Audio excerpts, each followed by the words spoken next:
Assalamu alaikum, my name is Sabah and I am going to present my topic Education for All.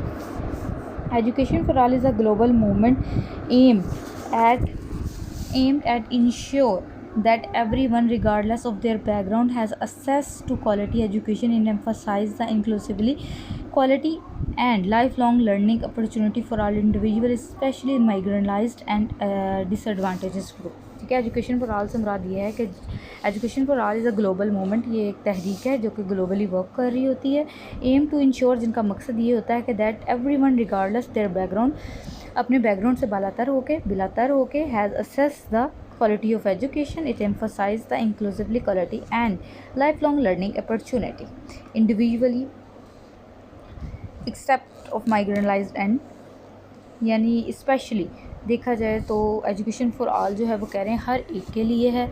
जो बच्चे disable होते हैं उनके लिए भी एजुकेशन फॉर ऑल है कि उनके लिए भी यकसा तालीमी निज़ाम होना चाहिए, और उन लोगों के लिए भी जो माइग्रेनाइज्ड होकर एक कंट्री से दूसरी कंट्री में जाते हैं, उनके लिए भी ये एजुकेशन फॉर ऑल का सेम होना चाहिए। अब ये कॉन्सेप्ट कहाँ से आया है? ये कॉन्सेप्ट यूनेस्को से आया है। यूनेस्को से मुराद ये है कि united nation educational scientific and cultural organisation. ये एक वर्ल्ड वाइड ऑर्गेनाइजेशन है जो एजुकेशन के लिए काम कर रही होती है, एजुकेशन के लिए, पॉपुलैरिटी के लिए, जो लैक ऑफ एजुकेशन है उन सब के लिए ऊपर ये वर्क कर रही होती है। ठीक है, उसका एक मकसद है जिसको हम सस्टेनेबिलिटी डेवलपमेंट गोल 4 SDG कहते हैं। उसमें उसका जो है क्वालिटी ऑफ एजुकेशन, उसको बेहतर बनाने के लिए ये काम करती हैं and aim to provide equitable and inclusive education by 2030। ठीक है, ये 1990 में ये आए थे और इसका कॉन्सेप्ट है कि हम 2030 यानी अभी 2025 चल रहा है, तो वो कह रहे हैं कि इसके कॉन्सेप्ट के मुताबिक कि 2030 तक हम जो अपने एम्स है, क्वालिटी ऑफ एजुकेशन है, एजुकेशन फॉर ऑल है, और डिफरेंट टाइप्स ऑफ उनके जो एम्स हैं वो फुलफ़िल कर लेंगे। आगे की except of education for all include free and sustainable primary and secondary education. ठीक है, वो कह रहे हैं कि फ्री एजुकेशन होनी चाहिए प्राइमरी और सेकेंडरी तक। आगे gender equality in education, girls boys and other caste, ठीक है, उनको सेम, ये ना हो कि लड़कियों को ज़्यादा प्रेफरेंस मिल रही है और लड़कियों को कम मिल रही है। इक्वल होना चाहिए। Literacy and life long learning programme होने चाहिए। एजुकेशन में एक ऐसे प्रोग्राम होने चाहिए, ऐसी सर्विसेज होनी चाहिए, ऐसी एड इस्तेमाल करने चाहिए कि जो उनकी लर्निंग होती है वो लाइफ लॉन्ग लर्निंग होनी चाहिए। Support for children with disabilities, उन स्टूडेंट्स को सपोर्ट करना चाहिए जो डिसेबिलिटीज़ के साथ अपनी एजुकेशन को कंटिन्यू किए हुए हैं। माइग्रेनाइज्ड कम्युनिटीज़, और उनको भी सपोर्ट करना चाहिए जो माइग्रेनाइज्ड होकर आ जाती है। जैसे कि आपको पता था कि पाकिस्तान में अफ़गानिस्तान की जब जंग शुरू हुई थी तो उन्होंने इनके दरवाजे पाकिस्तान। ठीक है, आगे की एक्सेप्ट ऑफ एजुकेशन, ठीक है, ये हो गया। आगे education for all is a global issue in a comparative perspective. Education in a fundamental human rights and a key driver of a social and economic development. However, despite global program, many developing countries still struggling with the problem। कह रहे हैं कि ये एक global issue है। ठीक है, वो कह रहे हैं बहुत सी डेवलपिंग कंट्रीज़ जो हैं वो इस चीज़ से सफ़र कर रही हैं। उनमें एजुकेशन फॉर ऑल का यानी मसले चल रहे हैं, वो प्रोवाइड करना चाह रहे हैं, बट उनके पास एफ़र्ट्स कम हैं, उनके पास रिसोर्सेज कम हैं, उनके पास टीचर्स ट्रेनिंग कम है, यूनाइटी नहीं है, बैरियर्स हैं, different type of communication barriers हैं, जिसकी वजह से वो एजुकेशन फॉर ऑल पर वर्क नहीं कर पा रहे। Challenging in developing countries, a lack of funding and infrastructure, gender inequality in education, teacher shortages and low quality of education, poverty and child labor, conflict and displacement, digital divided and limited technology access। आगे क्या, a lack of funds and infrastructure. ये तो आपको पता है, ये तो हमारे पाकिस्तान में भी ये अहवाल चल रहे हैं, ये आम है कि हमारे पास भी फंडिंग नहीं है और हमारे पास भी इंफ्रास्ट्रक्चर की कमी है। ठीक है, many low income countries allocate in insufficient budget of education leading to a poor school infrastructure, lack of learning। आपको याद ही होगा कि हम जब ट्रेनिंग करने के लिए साथ निसार पब्लिक हाई स्कूल में गए थे तो उनकी मैडम ने जिक्र किया था कि हमारे स्कूल में फ़ंडिंग जो है वो बंद हुई है, जिसकी वजह से हमारे स्कूल की छतें गिर रही हैं। तो यही इसका असर होता है कि फ़ंड होंगे तो एक अदारा भी अच्छे से चलेगा, अगर फ़ंड्स नहीं होंगे तो उसका इंफ्रास्ट्रक्चर भी नहीं चलेगा। और फंड और ये सारा कुछ है, ठीक है। सब जैसे साउथ अफ्रीका है, focus on extreme storage of classroom desk and books, यानी यहाँ बहुत ज़्यादा, मैंने पिक्चर भी एक लगाई हुई है साथ में, देख सकते हैं हम। Gender inequality in education, gender inequality से मुराद ये है कि gender inclusive school policies aim to create safe and responsible learning environment for all students regardless of their gender, inequality of expression by allowing student to participate in activity in addressing in audience with their assistant gender identity, यानी जो जिसकी जो भी identity है उसको proper हक होना चाहिए कि वो अपनी तालीम को जारी रख सके। Teacher shortage and low quality of education.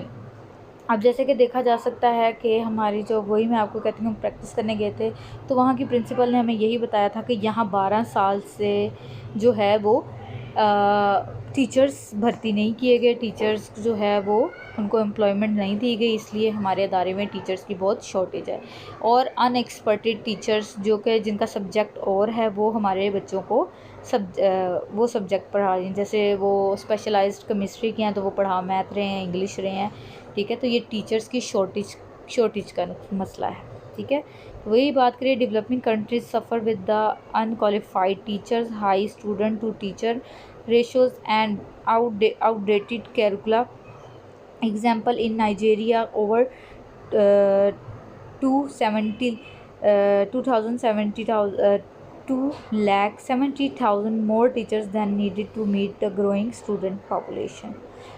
Poverty in child labour देखें जी, चाइल्ड लेबर से मुराद ये है कि जहाँ गुर्बत होगी वहाँ हमें तलाश माश भी ज़्यादा होगी, क्योंकि गुर्बत है तो काम करना भी ज़्यादा होगा, तो इसलिए बच्चों को बहुत छोटी उम्र में लेबर पे लगा दिया जाता है, काम करने पर लगा दिया जाता है। तो यही है कि एक बड़ा मसला ये भी है। Many children in poor households work to support their families instead of going to school, के स्कूल जाने से बजाय वो अपनी फैमिलीज़ को सपोर्ट कर रहे हैं। In Bangladesh, in India, children in rural areas often engage in factories work in agriculture, ठीक है। ज़्यादातर वो एग्रीकल्चर में काम कर रही हैं, फैक्ट्रीज में जाकर मुलाजमत इख्तियार करें। कॉन्फ्लिक्ट एंड डिस्प्लेसमेंट से मुराद ये है कि कॉन्फ्लिक्ट जंग हो जाती है तो वहाँ का एजुकेशन सिस्टम बर्बाद हो जाता है, वहाँ इवन एजुकेशन सिस्टम, कोई भी सिस्टम जहाँ जंग हो रही हो वहाँ नहीं रहता।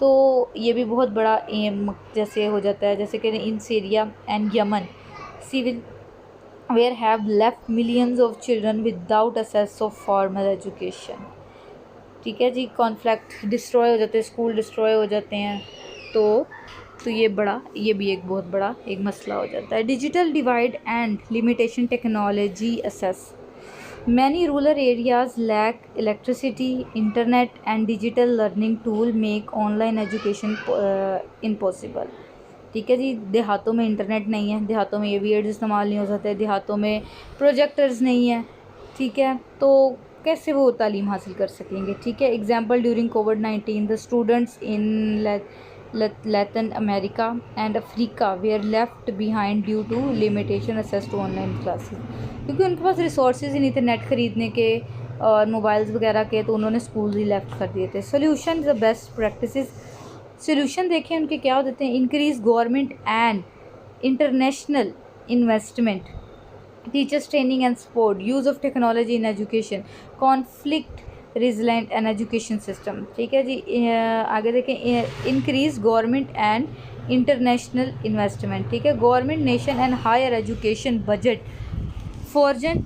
Foreign aids and improve school infrastructure and resources, ठीक है। एग्जाम्पल देखें, the global partnership of education GPE support education reforms in over 17 low income countries. अब वो जो अब के अदाद शुमार के मुताबिक वो 80 से ज़्यादा ये ऑर्गेनाइजेशन है, ये ऐसे इलाकों को, ऐसी सिटीज़ को, ऐसी कंट्रीज़ को कवर कर रही है जहाँ एजुकेशन जो है वो कॉन्फ्लिक्ट, जहाँ उसकी ज़रूरत होती है, जहाँ एड्स की ज़रूरत होती है। ग्लोबल पार्टनरशिप एजुकेशन, ठीक है, इसका फुल फॉर्म भी यहाँ लिखा हुआ है, global partnership for education, GPO support करती है, हेल्प करती है उनको एड्स देती है, उनको पैसे देती है, जिस चीज़ की ज़रूरत होती है वो उसको फुलफ़िल करके उनके एजुकेशन सिस्टम को बेटर बनाती है। Teachers training and support, teachers training increase the salaries and improve working condition, enhance the education quality. Example, Ethiopia teachers training programme has lead to better student performance, ठीक है,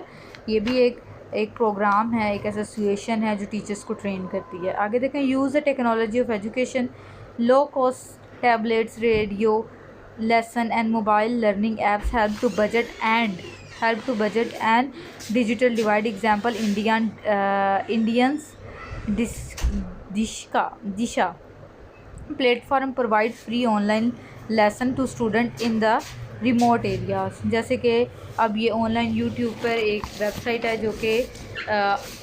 जो कि बहुत से lecture develop करती हैं बच्चों के लिए जो रसाई नहीं स्कूल की हासिल कर सकते, वो यहाँ से तालीम हासिल करते हैं। Conflict resistance and education system,